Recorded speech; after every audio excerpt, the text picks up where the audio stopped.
కూటమి ప్రభుత్వం అధికారంలోకి వచ్చాక విశాఖపట్నం అభివృద్ధిని గాలికొదిలేసి విలువైన భూములను దారాదత్తం చేస్తోంది. ఐటీ కంపెనీల ముసుగులో వేల కోట్లు విలువ చేసే భూములను ప్రైవేట్ వ్యక్తులకు కట్టబెడుతోంది.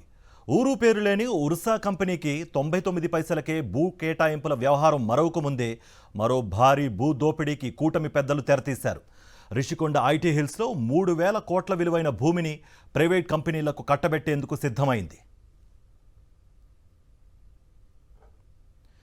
కార్పొరేట్ కంపెనీల ముసుగులో జరుగుతున్న భూ పందేరంపై రిషికొండ ఐటీ హిల్స్ నుంచి పూర్తి డీటెయిల్స్ మా ప్రతినిధి అనిల్ అందిస్తారు. కూటమి ప్రభుత్వం అధికారంలోకి వచ్చిన తర్వాత రాష్ట్రంలో అత్యంత విలువైనటువంటి భూములను ప్రైవేటు వ్యక్తులకు కట్టబెట్టేటువంటి ప్రక్రియ శరవేగంగా జరుగుతుంది.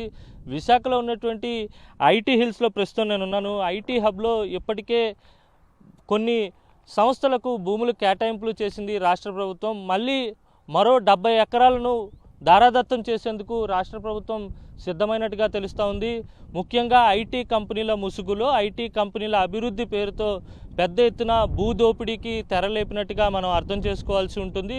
ఇప్పటికే ఐటీ కంపెనీలు అలాగే ఇన్ఫ్రాస్ట్రక్చర్ డెవలప్ చేసేందుకు ఏపీఐసి ఒక లేఅవుట్ని నిర్మించి ఆ లేఅవుట్లో కావాల్సినటువంటి మౌలిక వసతులు కల్పించేటువంటి ప్రయత్నం కానీ ఆ సిచ్యువేషన్ కానీ ఏపీఐసి క్రియేట్ చేస్తూ ఉంటుంది. కానీ వాటికి భిన్నంగా ఇప్పుడు రాష్ట్ర ప్రభుత్వం ఆ బాధ్యతను ప్రైవేటు వ్యక్తులకు అప్పగించేటువంటి ప్రయత్నం చేస్తుంది. అందులో భాగంగానే ఏదైతే సత్వా డెవలపర్స్ అనే ఓ సంస్థకు 30 ఎకరాల అత్యంత విలువైనటువంటి భూమిని కట్టబెట్టేటువంటి ప్రయత్నం చేస్తుంది. అలాగే బీవీఎం ఎనర్జీ అనే మరో కంపెనీకి 30 ఎకరాలు, అలాగే మరో కంపెనీకి 10 ఎకరాలు, ఇలా విశాఖలోని ఋషికొండ సమీపంలో ఉన్నటువంటి ఐటీ హిల్స్లో ఎకరా 50 కోట్ల రూపాయలు విలువ చేస్తుంది. అలాంటి ప్రాంతంలో ఏ విధమైనటువంటి భూ దోపిడీ జరుగుతుందనేది మనకి స్పష్టంగా అర్థమవుతా ఉంది. ఐటీ కంపెనీల ముసుగులో విశాఖలో ఉన్నటువంటి వేలాది కోట్ల రూపాయలు విలువ చేసేటువంటి ప్రభుత్వ భూములను దోచేసేటువంటి ప్రయత్నం జరుగుతుందని ఇటు వామపక్షాలు ఆరోపిస్తున్నటువంటి నేపథ్యంలోనే పెద్ద ఎత్తున భూ దోపిడీకి స్కెచ్ వేసి ప్రభుత్వ పెద్దల హస్తం కూడా ఇందులో ఉన్నట్టుగా అర్థమవుతా ఉంది.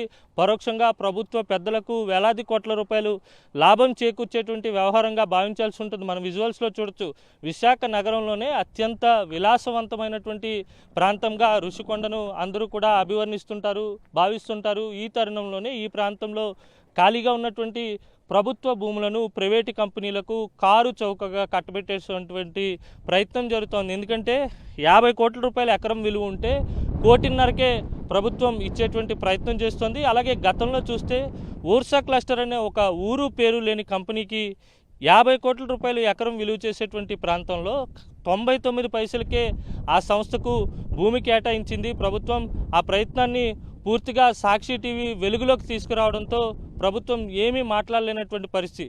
ఇప్పుడు విజువల్స్లో కనిపిస్తున్నటువంటి హిల్ నెంబర్ 4 ఏదైతే ఉందో అదే ప్రాంతంలో సత్వా డెవలపర్స్ అనే కంపెనీకి దాదాపుగా 30 ఎకరాల భూమిని కేటాయించడానికి ప్రభుత్వం నిర్ణయం తీసుకుంది. 1,50,00,000 రూపాయలకి ఎకరం కట్టబెట్టేందుకు నిర్ణయం తీసుకుంది. తద్వారా ఇక్కడ జరుగుతున్నటువంటి వ్యవహారాలను మనం ఒకసారి అర్థం చేసుకోవచ్చు. 50 కోట్ల రూపాయలు విలువ చేసేటువంటి భూమిని 1,50,00,000 రూపాయలకు మాత్రమే కట్టబెట్టడం వెనక ఉన్నటువంటి ఆంతర్యం ఏమిటనేది అర్థం చేసుకోవాలి. ఎందుకంటే ఇప్పటి వరకు ఐటీ హబ్లో ఈ ప్రభుత్వం కేటాయించినటువంటి భూములలో ఏ పరిశ్రమ కూడా ఏర్పాటు కాకపోగా ఉన్నటువంటి ఖాళీ భూములను కూడా పూర్తిగా వివిధ కంపెనీల పేరుతో ఐటీ కంపెనీల ముసుగులో డొల్ల కంపెనీల పేరుతో దోచేసేటువంటి ప్రయత్నం జరుగుతూ ఉంది. వేలాది కోట్ల రూపాయలు ప్రభుత్వ పెద్దలకు లబ్ధి చేకూరేటువంటి విధంగా రాష్ట్ర ప్రభుత్వం వ్యవహరిస్తుందనేది స్పష్టంగా అర్థమవుతోంది. ఎప్పటికైనా ఐటీ అభివృద్ధి మీద దృష్టి పెట్టాలి, కానీ ఇక్కడ ఉన్నటువంటి భూములను